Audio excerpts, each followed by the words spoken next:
For the first time, Americans today are not free to say what they think. If they say something deemed offensive or insensitive or, worst of all, hate speech, they may be in serious trouble. They may be punished for violating the unholy commandments of the 90s, commonly known as political correctness. But is political correctness a new phenomenon? We'll show you tonight that political correctness has been in the making for more than 8 decades. And it seems that a deteriorating society is exactly what political correctness strives for. But just what is political correctness? As you're about to see, political correctness is nothing less than a Marxist ideology. Marxism translated from economic into cultural terms in an effort going back not to the 1960s, but to World War I. Marxist theory had predicted that if war came to Europe, the working class in every European country would rise in revolt. But that theory proved wrong. When the First World War began in 1914, the workers' loyalty to their country proved stronger than their so-called class consciousness. They willingly put on their uniforms, French or German, Austrian or Russian or British, and marched off by the millions to fight each other. In 1917, a Marxist revolution did occur in Russia, but it failed to spread to Western Europe, again contradicting orthodox Marxist theory. At the war's end, Marxist theorists had to confront the question, what had gone wrong? Antonio Gramsci in Italy and Georg Lukács in Hungary believed they had the answer. Gramsci and Lukács argued that Western culture had blinded the working class to its true Marxist class interests. Before a Marxist revolution could take place, Western culture had to be destroyed. In 1919, Lukács, who was considered the most brilliant Marxist theorist since Marx himself, asked, "Who will save us from Western civilization?" That same year, 1919, Lukács became Deputy Commissar for Culture in the Bolshevik Bela Kun government in Hungary, where he launched a program of cultural terrorism. As part of that program, Lukács introduced a radical sex education program into the Hungarian schools. Political correctness, as we know it, was already beginning to take form. He tried to actually undermine the unity of the family, and that was one of the reasons that he tried to introduce sex education. Laszlo Pastor, a leader in the Hungarian resistance against the communist takeover of Hungary after World War II, explains why children were targeted. It's always much tougher to convert an adult, to do something what he was taught not to do. The program left great residual effects on Hungary. The only thing what we were permitted to accept as far as culture is concerned, what they were teaching, that was it. Free thinking was a very big sin. The Bela Kun government lasted only a few months, in part because the Hungarian working class was outraged by Georg Lukács' assault on traditional Western culture. But meanwhile, in Germany, a new attempt to create a Marxist critique of Western culture was taking shape. There, the wealthy young son of a millionaire grain trader, Felix Weil, wanted to establish a public policy institute, a think tank, to serve as a home for advanced Marxist thought. Modeled on the Marx-Engels Institute in Moscow, Weil's think tank was originally to be named the Institute for Marxism. Martin Jay, chairman of the history department at Berkeley, an author of a history of the Frankfurt School, explains why the name was changed to the Institut für Sozialforschung, the Institute for Social Research. But I think they were very interested in trying to avoid being overly labeled.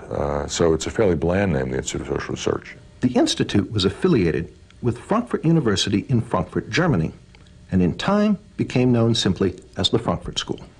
The Frankfurt School formally opened its doors on June 22, 1924, but it had already held its first seminar on theory in the spring of 1923. There, almost 24 Marxist scholars gathered for what Weil, the sponsor, called a Marxist study week. One of the participants was Richard Sorge, later a famous Soviet spy. Another was Georg Lukács. Lukács' writings on culture were the basis for much of the program. Almost half of the participants in this Marxist study week would later be affiliated with the Frankfurt School. Following Lukács's lead, the Frankfurt School would be the vehicle that translated Marxism from economic into cultural terms, giving us what we now know as political correctness.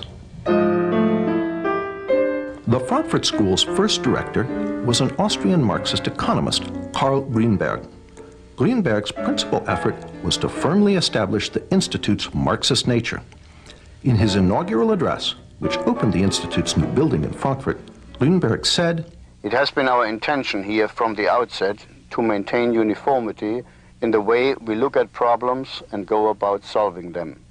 I too am one of the opponents of the economic, social and legal order which has been handed down to us from history, and I too am one of the supporters of Marxism. In the new research institute, Marxism will from now on have a home." Under Karl Grünberg, the Frankfurt School worked mostly on economic questions and the labor movement, conventional Marxist subjects. But in 1930, Grünberg was replaced as director by a young Marxist intellectual with very different ideas, Max Horkheimer. Horkheimer quickly began to use the Institute to develop a new Marxism, very different from the Marxism of the Soviet Union. First, recognizing the economic success of capitalism, Horkheimer announced that revolution was unlikely to come from the working class. The Frankfurt School would have to find a substitute. Well, this was the great question. The great question is there a surrogate for the working class?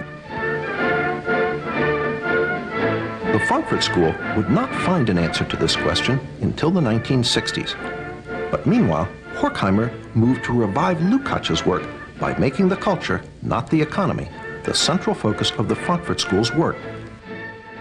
As Martin J. writes in his History of the Frankfurt School, The Dialectical Imagination, if it can be said that in the early years of its history, the Institute concerned itself primarily with an analysis of bourgeois society's socio-economic substructure, in the years after 1930, its prime interest lay in its cultural superstructure.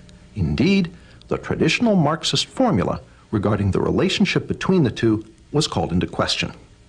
The key to the Frankfurt School's work on culture was the crossing of Marx with Freud. Just as classical economic Marxism argued that under capitalism the working class was oppressed, so the Frankfurt School used Freud to argue that under Western culture everyone lived in a constant state of psychological repression. So there were radical Freudians during this period who had hopes of using psychoanalysis to end what Reich had called sexual alienation, which they saw as significant as economic alienation. The solution, according to the Frankfurt School, was not just a political revolution to overthrow capitalism, but a social and cultural revolution as well. To further the Institute's work on cultural issues, Horkheimer brought in some new blood.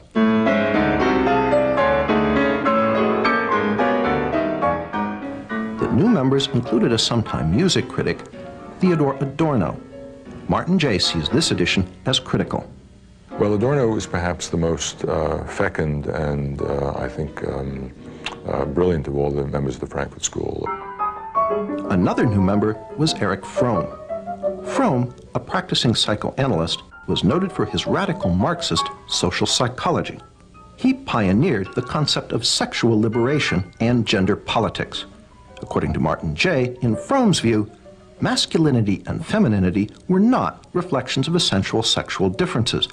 They were derived instead from differences in life functions, which were in part socially determined.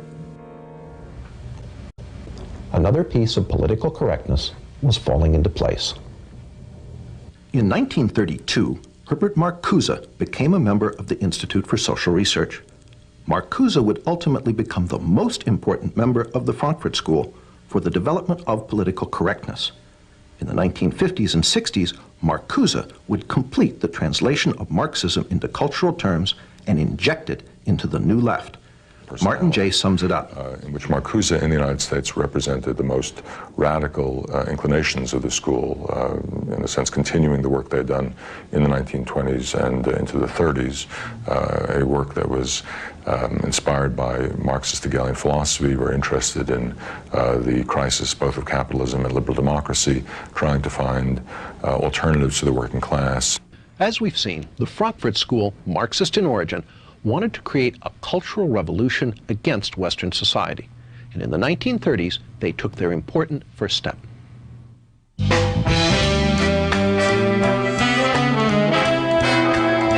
the 1930s, the work of Horkheimer, Adorno, Fromm, and Marcuse issued in its first tangible product, critical theory. The term critical theory is something of a play on words. One is tempted to ask, what is the theory? The answer is, the theory is to criticize. Through unremitting, destructive criticism of every institution of Western society, they hope to bring that society down. Critical theory is the basis for gay studies, black studies, women's studies, and various other studies departments found on American university campuses today. These departments are the home base of political correctness. David Horowitz was present at the birth of campus political correctness. Well, I was a radical in the 60s. I was a Marxist. You know, my buddies were people like Tom Hayden. I edited the largest magazine of the left at the time, Ramparts. But the Frankfurt School was important in Marxism because they no longer believed really in the future. They only believed in destroying capitalism and destroying you know, bourgeois democracy is what we would have called it. And if you look at today's campuses, that kind of nihilism is really the dominant theme. That is, attack America. The Frankfurt School was careful never to define what critical theory was for, only what it was against. Again, Martin Jay, the Frankfurt School's semi-official historian. Critical theory itself always felt reluctant about being put in the straitjacket of systematization and defied its reduction to a simple definition. Critical theory actually attempted to politicize logic itself. Horkheimer wrote, "Logic is not independent of content. That means an argument is logical if it helps destroy Western culture, illogical if it supports it." Such twisted thought lies at the heart of the political correctness now inculcated into American university students. When there's, 1% of the campus is conservative and the other 9%, and the other 9% of the people who care are incredibly liberal, you're going to get, something approaching a socialist state. But how did the work of a small group of German Marxist intellectuals come to America? In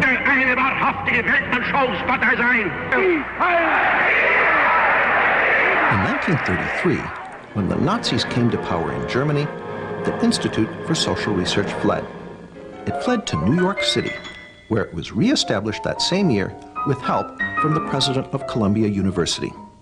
Once in America, the Frankfurt School gradually shifted the focus of its work from destroying German society and culture to attacking the society and culture of its new place of refuge. Not only did they apply critical theory to American society, they added some new elements. One was the Institute's so-called Studies in Prejudice, which culminated in 1950 in Theodore Adorno's immensely influential book, The Authoritarian Personality. In it, Adorno argued that the American people possessed many fascist traits, and that anyone who supported traditional American culture was psychologically unbalanced. It is no accident that today, the politically correct are quick to label their opponents fascists and suggest that they need psychological treatment in the form of sensitivity training. People over profits! People over